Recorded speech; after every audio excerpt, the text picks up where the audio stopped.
Bill येते। देशभरात देवीच्या नवरात्र उत्सवाचा जल्लोष सुरू आहे।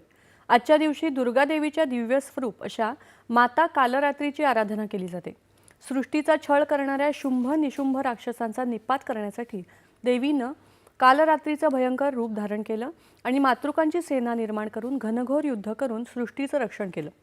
यामुळे खऱ्या अर्थाने शस्त्रधारिणी स्त्री शक्तीची महती सांगण्यासाठी आजच्या दिवशी कालरात्रीची किंवा माता कालिकेची पूजा केली जाते। दरम्यान मुंबईमध्ये बेंगॉल क्लबच्या दुर्गोत्सवाचं 90वे वर्ष शिवाजी पार्क मैदानावर साजरं होतंय। यावर्षी दुर्गा पूजेच्या मंडपात ऑपरेशन सिंदूरला धरून आरास करण्यात आले। दुष्प्रवृत्तींचा नाश करण्यासाठी भारतीय सैन्याचं सामर्थ्य, धैर्य आणि संयम यांचं दर्शन त्यामधून घडत आहे।